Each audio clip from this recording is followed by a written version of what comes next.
Well, we got a new writer on Superman. Finally, Bendis is gone. We get our first sneak peek at what Philip Kennedy Johnson is doing with Superman for Future State until we get to his actual run on Superman Action Comics. So that's what I'm going to be reviewing today is Future State Superman Worlds of War. And yeah, so spoilers, if you don't want to be spoiled, I'm going to be going completely in depth with this book. The Superman part of this Superman book anyways. So first off, I want to say I was a little disappointed by it. Granted, maybe I gave myself too big expectations because of the fact this is the first new Superman comic I've read in like a year. It's been a while since I've read a new Superman comic, so I was really excited for this. And I really like Philip Kennedy Johnson. I love what he's done with The Last God, and this book was mainly set up, and that's what was a big disappointment to me. Also, the fact that it's hardly any Superman, because like all the Future State books, at least all the ones I've read, they have like, they get you in with like the big character, like, oh, look at this Batman book, and then they throw in like other random stories in there as well, like, hey, paid, was it $7 or $8 for this issue that you want Batman or you want Superman, but instead you'll get like 20 pages of that character, and then the rest is just all these other characters you didn't pay for. We just threw it in there so that we could up the price, because that's Future State. It's so dumb. Let's use this issue of Superman as an example. According to Comixology, this issue of Superman is 62 pages. It costs $8, but 17 of those pages are Superman, and the rest is a Midnighter story and a story about Mr. Miracle and some Black Racer storyline. What? Those guys aren't on the cover. I didn't pay $8 for those guys. I paid for Superman. I don't give a crap about some backup story about Mr. Miracle or Midnighter.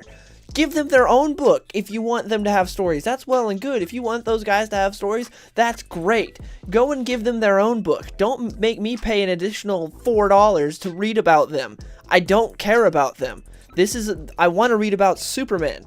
I got 17 pages of Superman in a book I paid $8 for, and I paid for Superman. They do this on purpose. They did it with the Batman book. With the Batman book, it was the same situation with the new Batman. Like, hey, here's the new Batman. And it's like, oh man, I'm excited to see who the new Batman is. And then you got something similar, like 17, like 20 pages or whatever of Batman. And then the rest was a story about Katana and the Outsiders, which was honestly good, but I didn't want it. And then also a story about the Arkham Knight and other Gotham villains, which was garbage. It's like, I didn't pay for that. Though they're not on the cover. They're not on the cover for a reason, because no one gives a crap about them. Like, you couldn't get people to pay $8 for them. If you want them to have their own series, if you want less popular characters to have their own series, I am all for that. Let people read those stories. But don't shove it in the back of my Superman or Batman. Don't shove it in the back of a more popular character.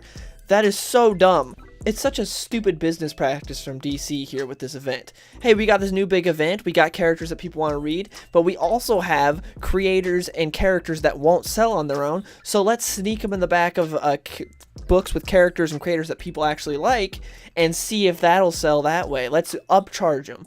No, don't do that. Comics are already ridiculously expensive as it is. Don't make me pay more money for stuff I don't care about. Give them their own series and let people have the option if you have faith in those characters, but you don't. DC does not have faith in these characters, and it just pisses me off. And this isn't just a Future State thing, by the way. After Future State, DC's going to be carrying this on, I believe, with the Trinity, with Superman, Batman, and Wonder Woman. I know they're doing it with Superman because I've kept up with reading the articles and stuff, but I believe it's happening with Batman and Wonder Woman as well, but I'm not 100%, to where Superman, they're going to be charging extra. It's going to be like $5 instead of the standard $4 for a comic, because they're going to have backup stories for like Jimmy Olsen and Lois Lane and the Daily Planet crew and everyone else in Metropolis. It's like, no, don't do that. Don't charge me additional for these stories that I didn't ask for. I love the characters in Metropolis, but integrate them into the actual story if you want them there. Don't just be like, don't want to use these characters, but I'm just going to throw them into the back of this with some other writer. No, don't do that. I don't want that. It's just a dumb business practice and a really stupid way to get more money from readers, and just, you're gonna make people stop buying your book this way. It's not gonna bring in more readers. It's gonna make more people be like, huh, that book's $8, that book's $5? No, I don't want that. Remember Rebirth when everything was $2.99? Damn, DC's fallen a long way since then. Anyways, let's talk about this issue. It's not a bad issue, it's just it's not near as good as I hoped it to be, and it is very much set up. So the issue opens up with a girl going to Smallville. This is in the future. I don't remember if they said what year this takes place in the book. They didn't, but in the future state stuff they might have said that when this takes place. I don't remember, I haven't looked at the timeline, but yeah, it's in the future sometime. It's after the John Kent book, which I didn't read because I heard it was terrible, and the creative team didn't impress me at all, so I didn't have it on my pulse. I have not read that book, but they've mentioned it a couple times in this book. So it opens up with this girl getting off the bus in Smallville in the future, and it's very Old Man Logan-ish in terms of like the presentation, because if you've read Old Man Logan, either the sequel series by Jeff Lemire or the original, then you'll know you'll see a similar vibe here, because it's Smallville looks more like a desert town. There's a lot of people going around. It reminds me of I believe it's like called Hammer Falls or something in Old Man Logan, where it was a town where like where Thor died, and there was like Mjolnir was there, so it was like this desert area, and it was called Hammer Down, and there was a lot of people there. There was like sort of like Thor admirers, and it's similar here. You have a lot of people that worship Clark, and they call him by his Kryptonian name Kal-El, and there's like a church of Kal-El and all this other stuff, and all these people that are very obsessed with him. And it's a lot of tourists and also like sort of cult people, but this girl came here because there's a group of people that have been saved by Clark that were here to talk about it. So she goes there, they start talking about Clark and when he saved him, like, oh, this one, he saved me from a suicide bomber, oh, he saved me from this time when a supervillain attacked, and all this other stuff. And then they start talking about the conspiracy theories of where did Clark go, because in this future Clark is gone. We don't know where he went. Obviously we have reader to know he's on Warworld, we don't know why, but the people in the universe don't know where he went. They don't know why he disappeared or what happened, and so everyone's speculating. They're like, oh man, what if I think he's dead? He's probably dead. There's no way he would have abandoned us. Oh, what if other Kryptonians are bad and we just got lucky with Clark and Supergirl? What if there are other Kryptonians out there that might be coming now to take over Earth or something? And it's basically the setup for it is there's a lot of people that sort of misunderstand Clark, except for the one girl that's sort of the main character in the book, and she's like, no, you know, truth doesn't the American way. You know what Clark stood for? He stood for hope and blah blah. And basically it's a lot of stuff I don't care about right now. It's like I was like, you know, the pitch of this book was, I believe this is only 2 issues too, isn't it? I think it's only 2 issues, 2 or 3 issues, something like that. So for them to waste this first issue like this was a bit surprising.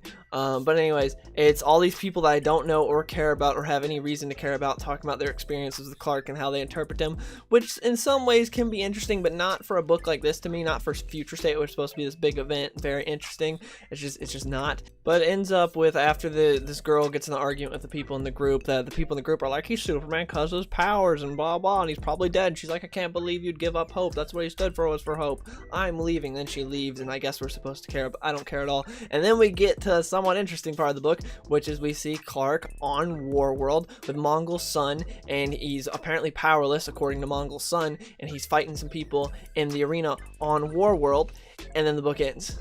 And that's it. That's the entirety of the Superman book. The rest is we get like a Mr. Miracle story and some other story. I didn't read either of those because I did not care about either of those, and I don't like either the creative teams for either of them too. So I had no reason to check either of those out. But the Superman story itself was literally just, here's a girl that we don't know or care about going and talking with other people we don't know or care about a character I actually care about, and then we get like 3 pages of Superman.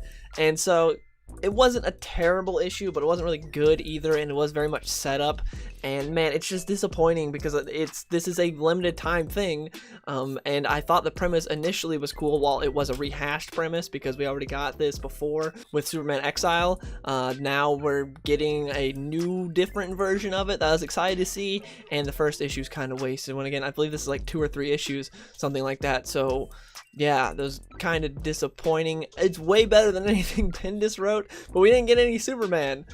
It's just, man, I love Superman. I wanted to see Superman. I haven't been able to read any good Superman in a long time as far as new books because of Bendis writing Superman. And yeah, it's like the last good Superman thing I read as far as like an actual Superman book, not like Superman, Batman, or Justice League, was the Tom King Superman book, which was actually pretty good, and the Marv Wolfman Superman book, which I loved.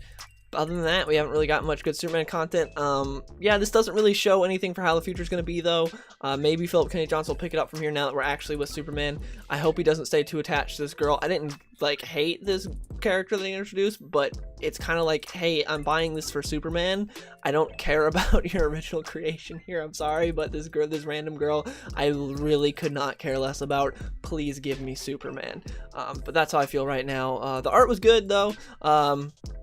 Yeah, so Mikhail Hanin, I believe is how it's pronounced. I used to pronounce it just the worst way, but I believe it's pronounced Mikhail Hanin. He's a guy that, like, I feel like he's just slowly gotten better. At the start, I didn't care for him. I did not really like his art, but he's gotten, like, slowly better and better, and I've come to enjoy it a lot more, especially the War World stuff. The stuff on Earth was okay, but the few pages we got of War World, it actually looked really good. So yeah, I'm excited to see what happens next, but I'm really disappointed in Future State so far in terms of how they do these issues, where they, like, kind of bait you in with, like, hey, look at this oversized issue of Superman or Batman, but actually there's only like 20 pages of what you want, and the rest is this garbage that you don't care about, but we made you pay for anyways. So that's great. But yeah, that's it. Please let me know in the comments below if you read this issue, what did you think of it, and yeah, I hope you guys enjoyed the video, and I'll see you guys later.